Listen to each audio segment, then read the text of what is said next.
Thank you so much. It is really great to be here tonight. Talk about a topic that I hope you're going to enjoy, small business in the digital age. So I'm going to say welcome, ladies and gentlemen, and small business owners, and small business operators, and nonprofits, and coffee lovers, and book readers, and voters, and coin collectors, and my daughter and my wife. Ladies and gentlemen, welcome to the digital age. This is the age of labels, the age of data mining, the age of cross-referencing predictive buying patterns. This is the age of data. That information age that we talked about so much years ago, it's here, and it's here with a vengeance.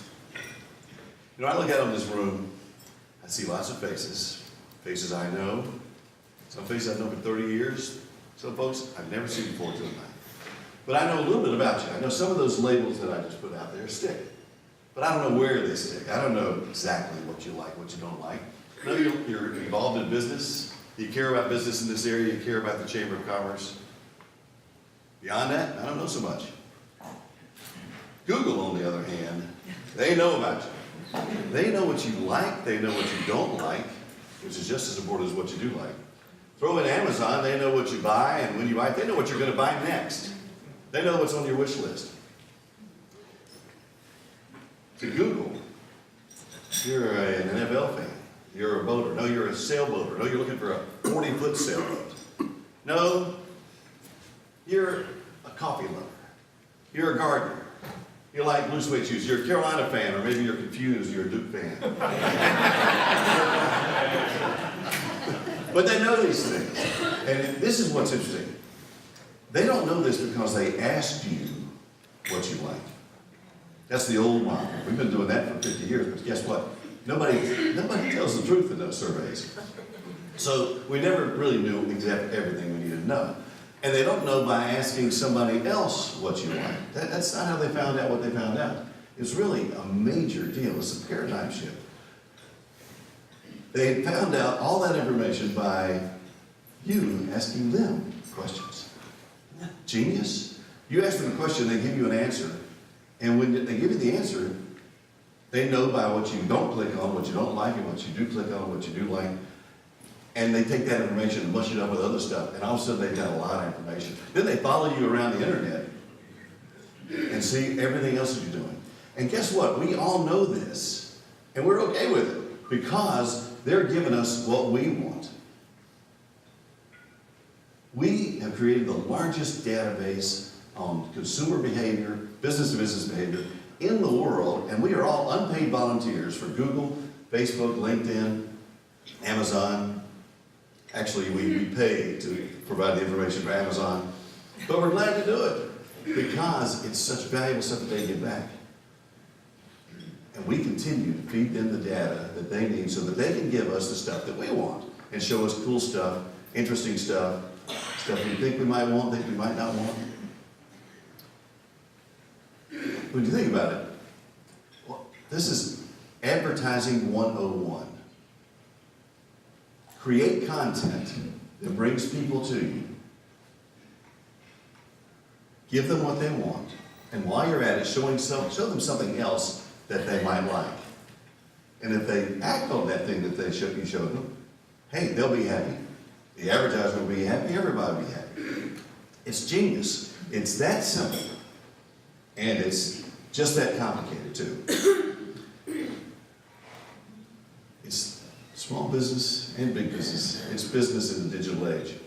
Now, who feels like everything in the world is changing? Like, rapidly? Anybody get that feeling? Like everything's changing. Everything is changing, that's the new normal, but guess what? I submit to you that nothing is changing. Nothing has changed. We've always had technology changes. We've always had demographic changes.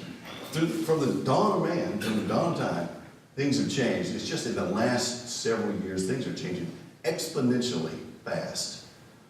And we're in a different world. I'll tell you, it's a dramatically different world. Let's talk about demographics for a second. Who wants to talk about millennials? I'll tell you who wants to talk about millennials. Millennials want to talk about millennials. Just look at Facebook, Instagram, they're talking. Millennials are a big deal. I want to get those in a second. First, if you were born between 1946 and 1964, raise your hand. Okay, baby boomers.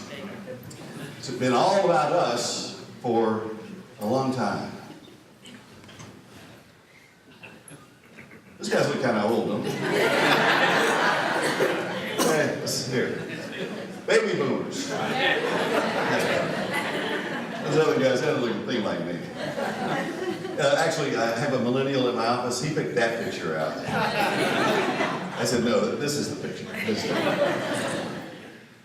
So, baby boomers, obviously, biggest mass of crazy people in the history of the United States, changed the landscape in America over the last 50, 60 years. Think about it. It's the baby boomers that put a hamburger restaurant on every corner, put a mall in every city. There's a Lowe's or a Home Depot now because we got to the phase where we want to start fixing up our houses. And of course, there's a Walmart in every town. And now there's 27 drugstores in every little town because we reached that stage in our life cycle where we're frequenting the drugstores. But think about how the landscape has changed over the last 50 years with the baby boom generation. That kind of change is coming with the millennials. When they stop taking pictures of themselves. So, who here was born between 1980 and 2000?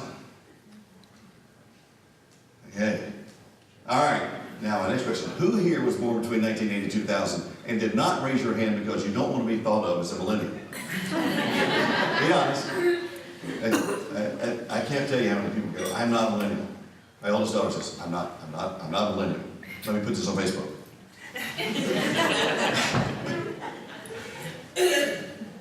1980 to 2000, the millennial generation is the largest generation in the workforce today. Wait, did I forget something? Oh yeah. If you were born between 1965 and 1980. Yeah, the forgotten generation, sorry folks. Gen X. I mean, you guys were a big deal a few years ago. I mean, there was a lot of talk about it, but sorry, it's over. The millennials, largest generation, largest demographic workforce in America right now. And they're busy. And the guy in the middle there, he's buying something on overstock.com. The guy in the blue sending a text to the girl over here. She's on Facebook looking at somebody else's picture. But actually, they're very busy doing other things because they can multitask. I'm telling you, they are the best educated demographic group in America right now. More college degrees among the millennial group than any generation we've ever had. This is an interesting fact. They're very brand loyal when they choose a brand. The funny thing is, they don't like our brands so much. They like their own brands. And part of it's because they're very wary of traditional advertising and traditional marketing.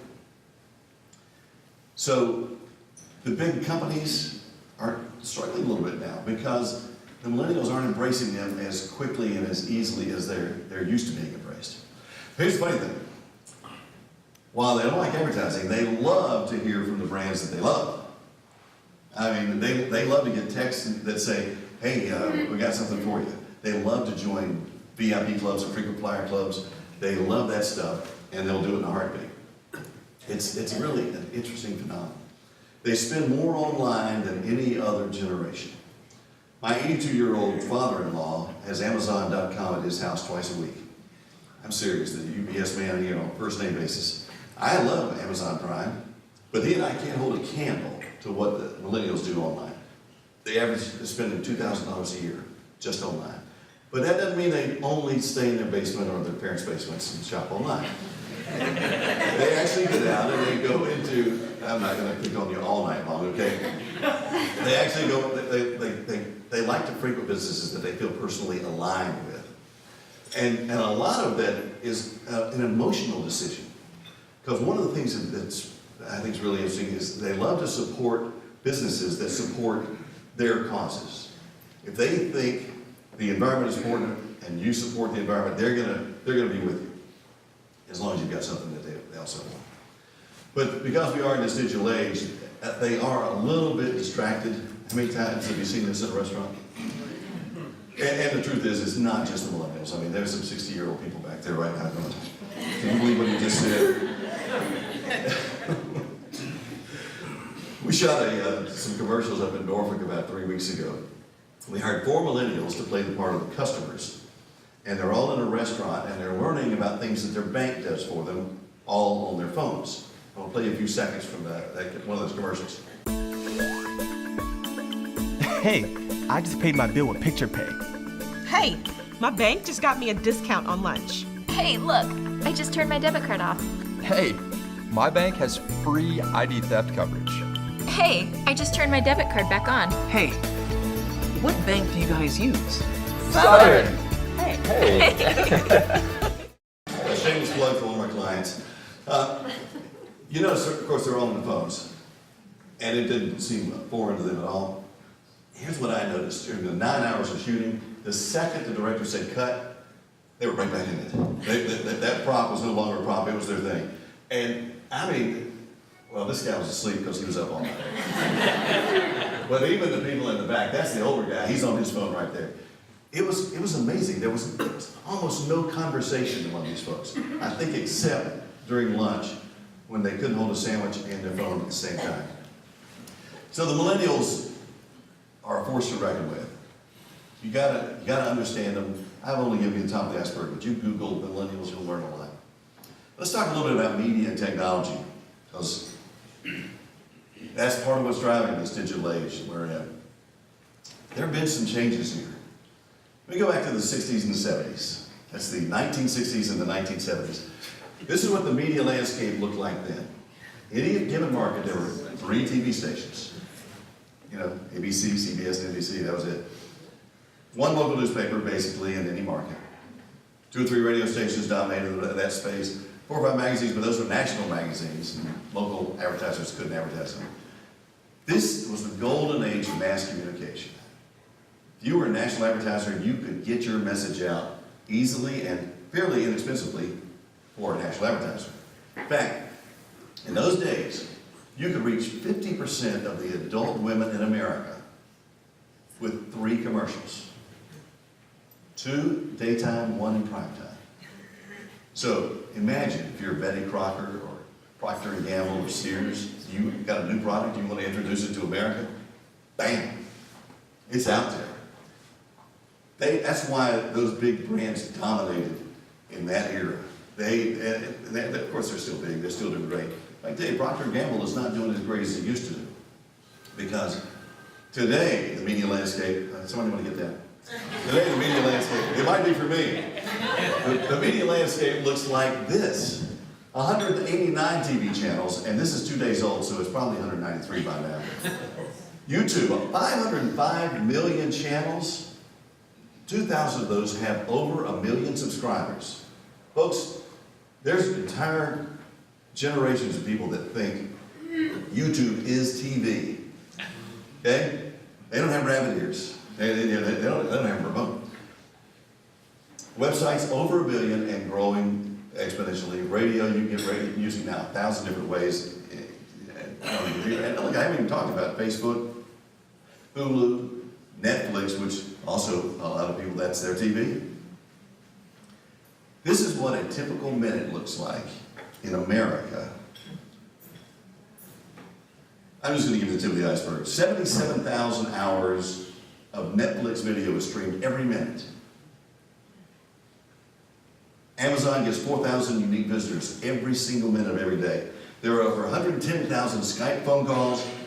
Apple users download 51,000 apps in every single minute. Facebook users like over 4 million posts a day. Hey, next time somebody tells you that Facebook is gone, tell them this. Facebook's rocking. It's amazing. It's absolutely amazing. Here's the other thing that's amazing about it. That doesn't include any traditional media. Radio, TV, billboards, none of that. Which is my next big point. We haven't lost any media. Since the dawn of time, think about it, the very first ad, a caveman scratched a sign on a rock. We still have signs, we still have billboards. I think they called that outdoor back then. None of the media that's ever come along has gone away. So the explosion is everywhere. So what does this mean for you guys and us small business folks? It's actually good news for small business. As dynamic and as overwhelming as it might seem, the good news is because the entire market is more fragmented than ever, it's actually more targeted than ever. You can drill down almost infinitely to I guess the next best thing would be one-on-one, but you can get pretty close. For instance, you can run ads on Facebook and Google that target men between the ages of 25 and say 35 who like gardening and tea and wrestling. We call it the metro macho segment of the population.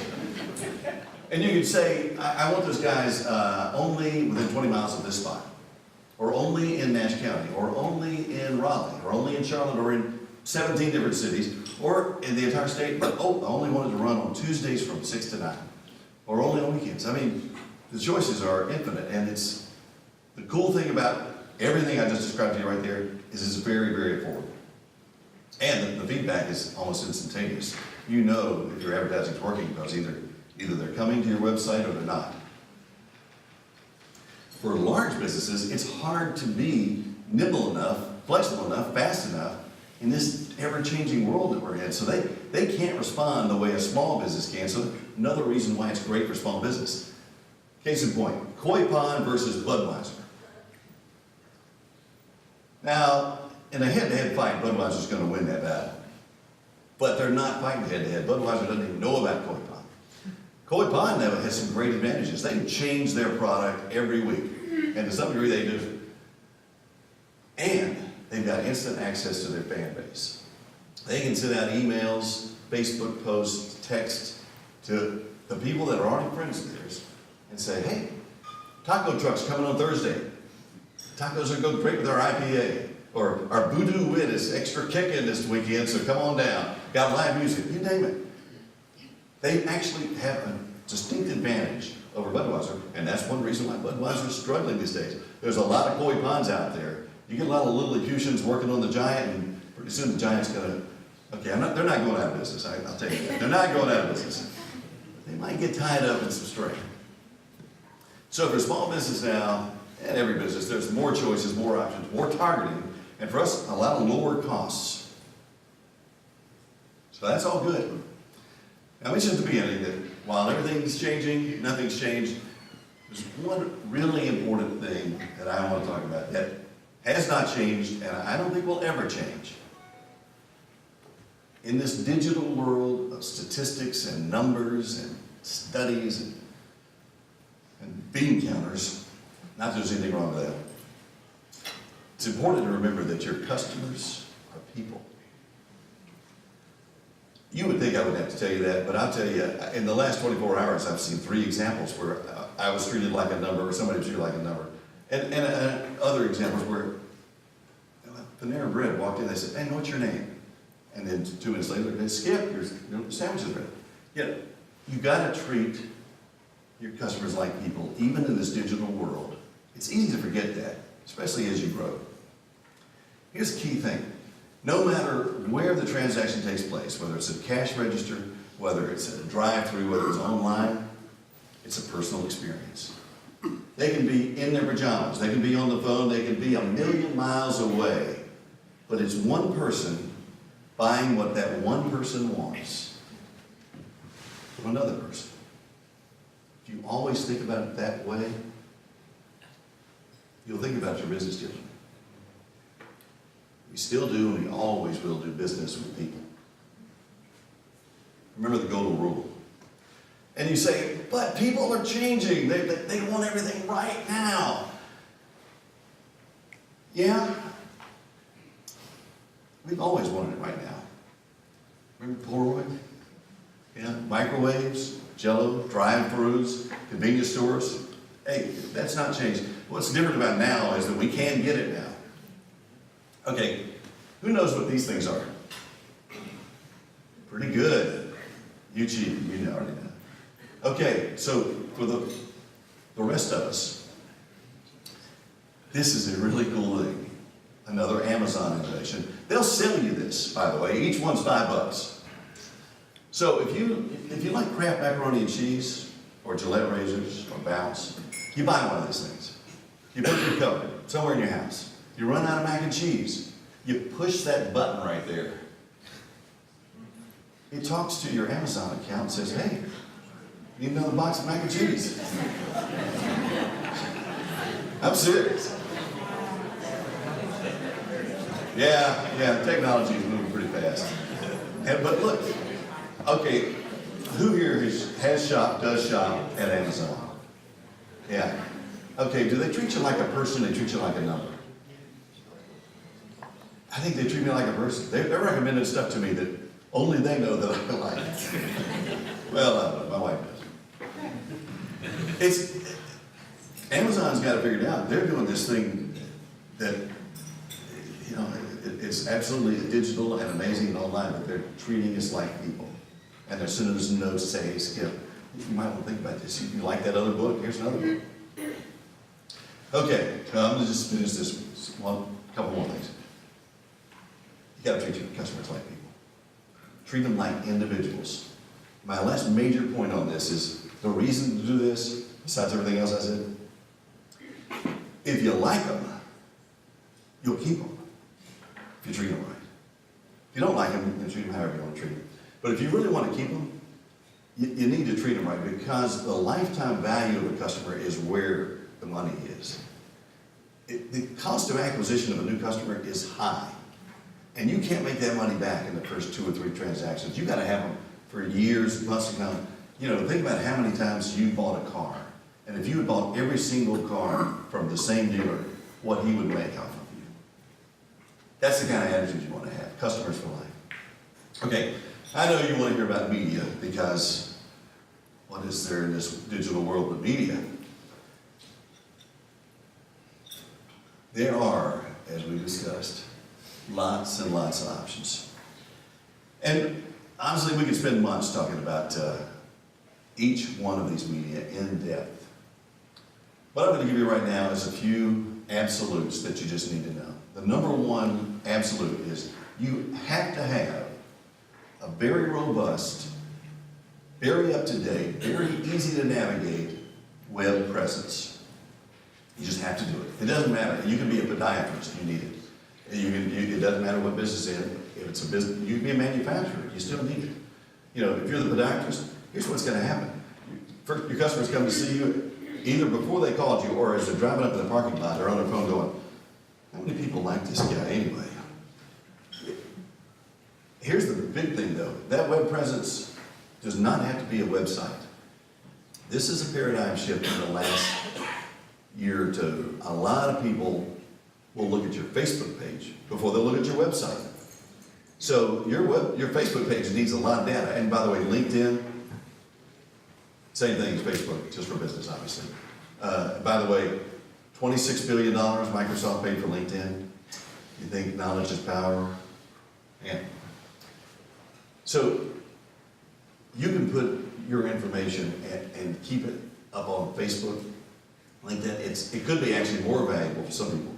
I know a friend of mine was looking at a business to do business with recently, and he came to me and said, look, they've only got 4 likes on Facebook. I don't believe they're doing what they say they're doing. And if only 4 people like them, you know, I'm not going there. That's an automatic referral. That's an endorsement. You have 500 likes, 5,000 likes. Hey, well, maybe I'll do business with them. So that's number one, and that's the absolute. Beyond that, the most important medium you can use is the one that will connect you to your customer. And that doesn't matter if it's digital, traditional, anything in between, some combination. But the most important ad, the most productive ad you'll ever run on whatever media is the one that gives your customers a reason to buy that goes beyond price, proximity, and availability. It gives them the why. Why should I buy from this company? Why? What problem are you solving for me that makes a difference in my life? What are you taking away that I don't have to worry about anymore? Most advertising, most marketing, most companies, their messaging is all company focused. It starts with what we do. We make computers, we make cars. It's all about the what. It's all about us. And then once they get past the, hey, look at this thing we do, it's really cool. Then they get into how we do it. We use the latest technology, better ingredients. It's still about the what. It's about the company. When you get to the why, you get to solving my problems. You get to doing stuff that I care about. Everybody tunes into, by the way, radio station WIIFM, which is called What's in It for Me. That's what they're listening to when they're looking at your ads. Let me give you an example of what this is all about. This is a real life situation, and this is from a few years ago, but I think you can relate. This company introduces a new product. They developed it, brand new, it's really cool. It's a portable hard drive that will hold MP3 files and allow you to play music. That's the what. The how? Well, it holds 500 megabytes of data. It's really lightweight, state-of-the-art technology, and it has a jack where you can actually plug in and listen, stuff on your, or play it into a speaker.